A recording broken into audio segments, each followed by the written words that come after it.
എല്ലാ കൂട്ടുകാർക്കും നല്ലൊരു ദിവസം ആശംസിച്ചുകൊണ്ട് മാമ്പഴത്തിന്റെ പുതിയ വീഡിയോയിലേക്ക് സ്വാഗതം. നമുക്ക് നേരെ ആദർശിന്റെ നയനയുടെ ഇന്നത്തെ നല്ലൊരു വിശേഷം കേട്ടാലോ. അങ്ങനെ ഇന്നത്തെ വിശേഷത്തില് നന്ദു ക്ഷേത്രത്തിൽ നിന്നിറങ്ങി എങ്ങോടെന്നില്ലാതെ നടക്കുവാണ്. ഈ സമയത്ത് കല്യാണ മണ്ഡപത്തിൽ കല്യാണ ഒരുക്കങ്ങളൊക്കെ നടക്കുന്നുണ്ട്. ദേവേനെ ഓരോരുത്തരെയൊക്കെ സ്വീകരിച്ചുകൊണ്ട് പുറത്ത് നിൽക്കുന്നുണ്ട്. അങ്ങനെ ദേവേന്റെ ഒരു കൂട്ടുകാർ വന്നു. പിന്നീട് അവരെ കൂട്ടിക്കൊണ്ട് ദേവേനെ അകത്തേക്ക് അങ്ങോട്ട് കയറി പോവാ. കനകയും നവിയൊക്കെ അവിടെ നിൽക്കുന്നുണ്ടായിരുന്നു. അവരുടെ അടുക്കിലേക്ക് അങ്ങോട്ട് കൊണ്ടുപോയി നിർത്തുവാണ്. പിന്നീട് അവരും കൂടെ കേൾക്കാൻ പാകത്തിന് ഉച്ചത്തിൽ പറഞ്ഞതേ, കുടുംബത്തിലെ മൂത്ത മരുമോള വരാൻ പോണേന്ന് പറയാ. ഇത് കേട്ടത് അവര് പറഞ്ഞു, അതെങ്ങനെ ശരിയാകും ദേവേനി? മൂത്ത മരുമോള് നയനയല്ലേന്ന് ചോദിക്കുക. നയനയോ മൂത്ത മരുമോളാ? അതിന് അവളെ ആരെങ്കിലും മരുമോളായിട്ട് അംഗീകരിച്ചിട്ട് വേണ്ടേന്ന് പറയാം. ഇത് കേട്ടാൽ നവ്യക്ക് അങ്ങോട്ട് സഹിച്ചില്ല. നവ്യ പറഞ്ഞു, അതിന് ഞങ്ങളെ ആരും അംഗീകരിക്കൊന്നും വേണ്ടാന്ന് പറയാണ്. നിങ്ങൾ അംഗീകരിച്ചില്ലെങ്കിലും കുഴപ്പമില്ല. ദേ വീട്ടിലെ കാർന്നോന്മാരെ മുത്തശ്ശനും മുത്തശ്ശി ഞങ്ങളെ അംഗീകരിച്ചിട്ടുണ്ട്, അത് മതിയെന്ന് പറയാം. പെട്ടെന്ന് ദേവേന പറഞ്ഞു, പിന്നെ അവരംഗീകരിച്ചിട്ട് വല്ല കാര്യമുണ്ടോ? അതെ, അമ്മായിമ്മമാര് ഞങ്ങളാണ് അംഗീകരിക്കേണ്ടതെന്ന് പറയാം. ഇത് കേട്ടതും കനക പറഞ്ഞു, ഇനിയിപ്പം നിങ്ങൾ അംഗീകരിച്ചാലും അംഗീകരിച്ചില്ലെങ്കിലും കുഴപ്പമില്ല, എന്റെ മക്കൾക്ക് ഒരു കുഴപ്പമില്ലെന്ന് കനകയും പറഞ്ഞു. കനകയ്ക്ക് നല്ല ദേഷ്യം വരുന്നുണ്ടായിരുന്നു. പക്ഷെ ഇതൊരു കല്യാണ ഓഡിറ്റോറിയമാണ്, ഇവിടെ വെച്ചൊരു പ്രശ്നം ഉണ്ടാക്കാൻ പാടില്ലല്ലോ. അതുകൊണ്ട് കനക പിന്നെ കൂടുതലൊന്നും പറയാൻ പോയില്ല. ഈ സമയത്ത് ദേവേന്റെ കൂട്ടുകാർ പറഞ്ഞു, എന്നാലും നയനെ കുറിച്ചുള്ള വാർത്തകളൊക്കെ പത്രത്തിൽ വന്നിട്ടുണ്ടായിരുന്നു പറയാ. പിന്നെ വാർത്ത വന്നിട്ട് എന്ത് കാര്യം എന്ന് പറയാ. ഇത് കേട്ടതും നവി പറഞ്ഞു, ഇതൊക്കെ എന്റെ അമ്മായിമ്മ പറയും. നയനെ കാരണം കുടുംബത്തിൽ എന്തൊക്കെ സൗഭാഗ്യങ്ങളോ ഉണ്ടായെന്നറിയാവോ?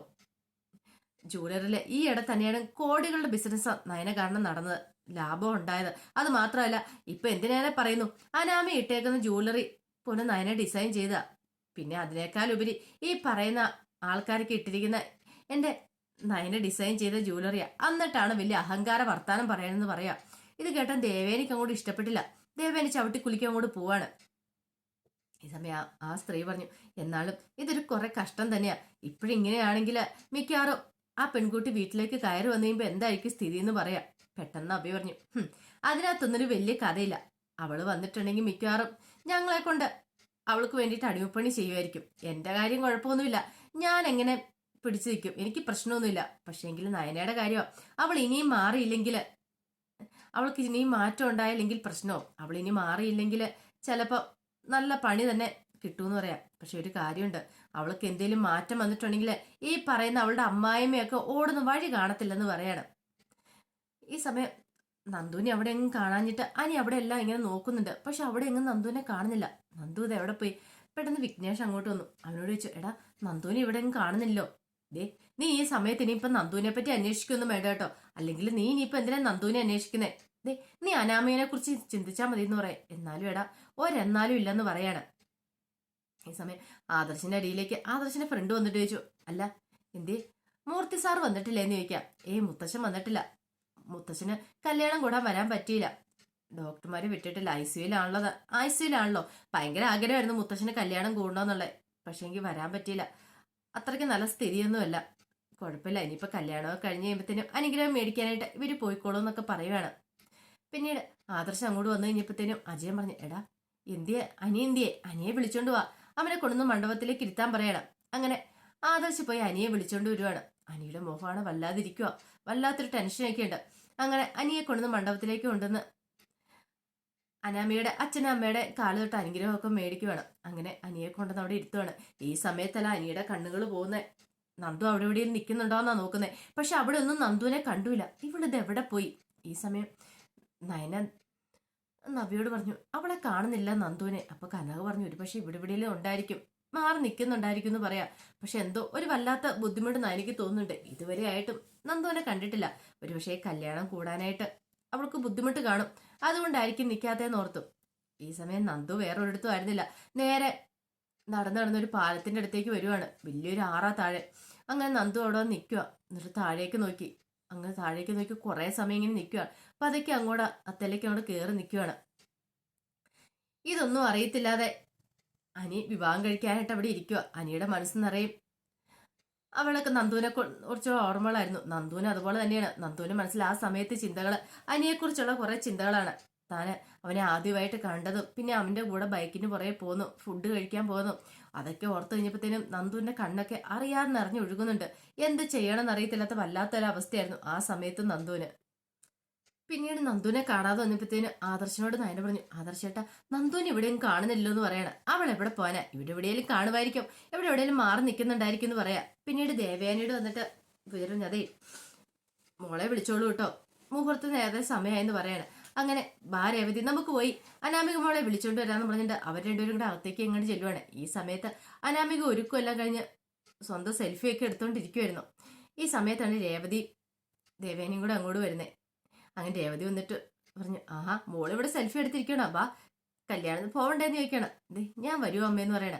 അല്ല അനി വന്നോന്ന് ചോദിക്കണം. പിന്നെ അനി വന്നോന്നോ, അതെന്ത് ചോദ്യാ ചോദിക്കണമെന്ന് ചോദിക്കാം. അനി ഇതേ മണ്ഡപത്തിൽ കയറി ഇരിക്കുന്നുണ്ട്. അവൻ ഹാപ്പിയാണോന്ന് ചോദിക്കാം. ഹാപ്പിയൊക്കെയാ, പക്ഷേങ്കിൽ അവന്റെ മുഖത്തല്ല തല്ലുകൊണ്ട പാടുണ്ടെന്ന് പറയാം. ഇത് കേട്ടൊന്നും ദേവേനെ ഒന്നും ഞെട്ടി.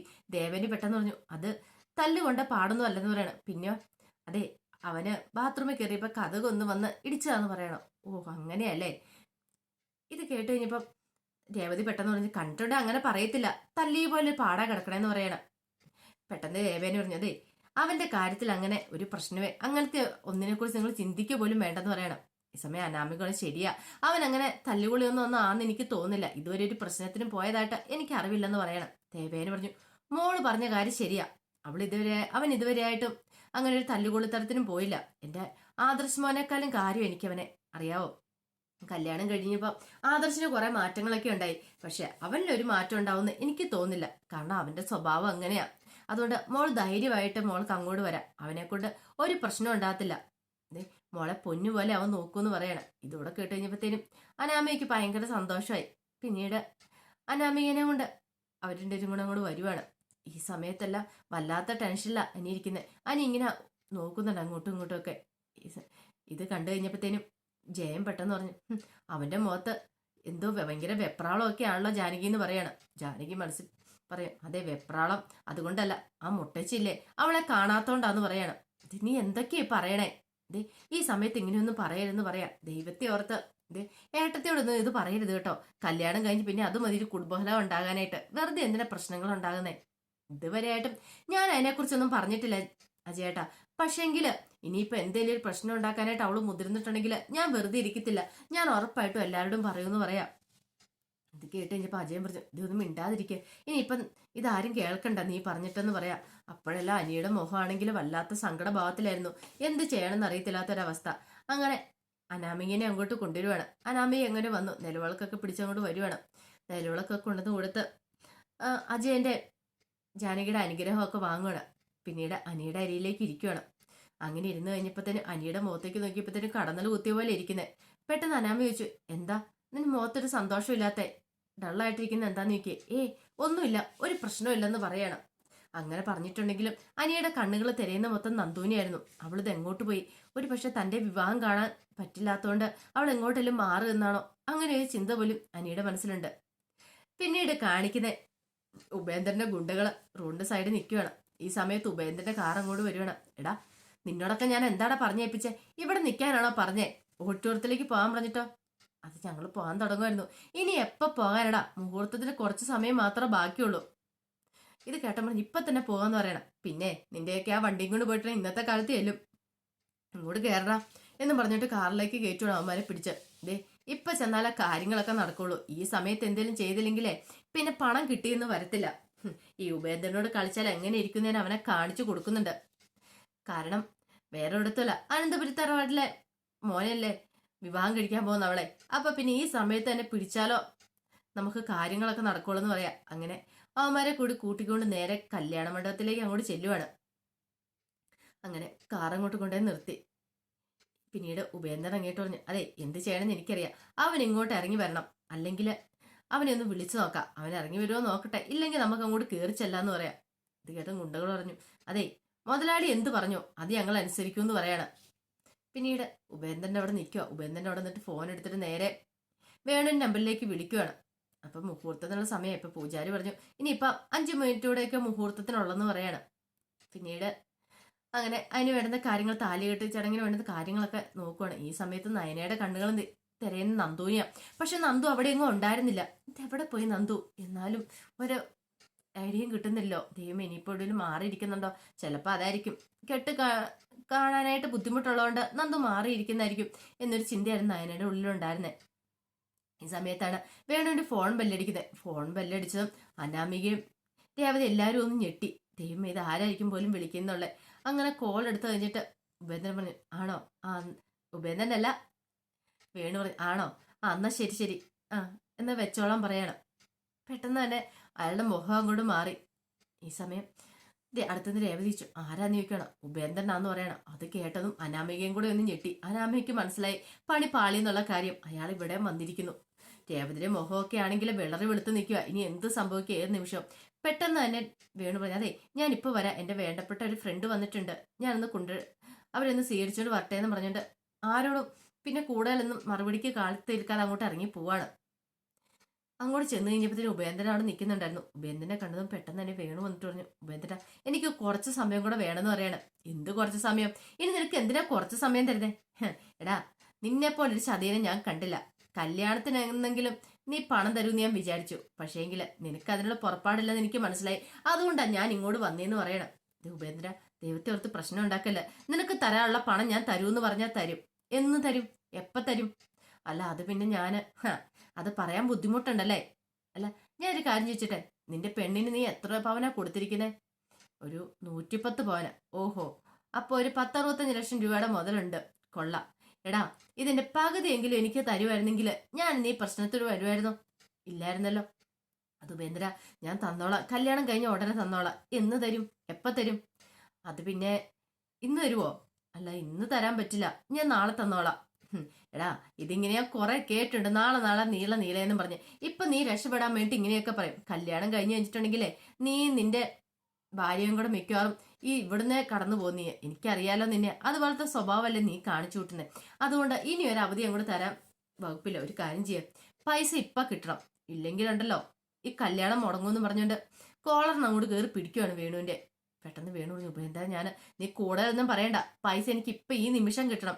ഇല്ല ഈ കല്യാണം മുടങ്ങുമെന്ന് പറഞ്ഞിങ്ങനെ നിൽക്കുവാണ്. ഈ സമയം എല്ലാരും കൂടെ മുഹൂർത്തത്തിന്റെ സമയം. അപ്പൊ പൂജാരി പറഞ്ഞു, ദേ മുഹൂർത്തം ആവാറായെന്ന് പറയണം. പെട്ടെന്ന് അനാമിക ഇങ്ങനെ രേവതിനെ നോക്കുവാണ്. രേവതിക്കാണ് എന്ത് ചെയ്യണമെന്ന് അറിയത്തില്ല. അപ്പം അജയൻ ചോദിച്ചാൽ ഇതുവരെയായിട്ട് പുറത്തു പോയ ആൾ വന്നില്ല എന്ന് ചോദിക്കണം സ്വീകരിക്കാൻ പോയിട്ട്. ഇല്ല. പെട്ടെന്ന് ആദർശ് പറഞ്ഞു, ഞാനൊന്ന് നോക്കിയിട്ട് വരാമെന്ന് പറഞ്ഞിട്ട് ആദർശ് മണ്ഡപത്തിൽ നിന്ന് അങ്ങോട്ട് ഇറങ്ങുവാണ്. ഈ സമയം എന്ത് ചെയ്യണമെന്ന് അറിയില്ലാതെ രേവതി അനാമയും നിൽക്കുക. അനാമിക ഞാൻ ട്യൂഷുമായിട്ട് ഇങ്ങനെ രേവതിനെ നോക്കുവാണ്. അപ്പൊ അതിന്റെ വിശേഷങ്ങളൊക്കെ ഉണ്ട്. ഇനിയിപ്പം നമ്മൾ കാണാൻ പോകുന്ന ഉപേന്ദ്രന്റെ സെന്റർ തന്നെയായിരിക്കും. അപ്പൊ അതിന്റെ വിശേഷങ്ങൾക്കായി നമുക്ക് എല്ലാവർക്കും കാത്തിരിക്കാം കേട്ടോ. ഒരിക്കൽ കൂടി എല്ലാവർക്കും നല്ലൊരു ദിവസം ആശംസിച്ചു നിർത്തുന്നു. നന്ദി.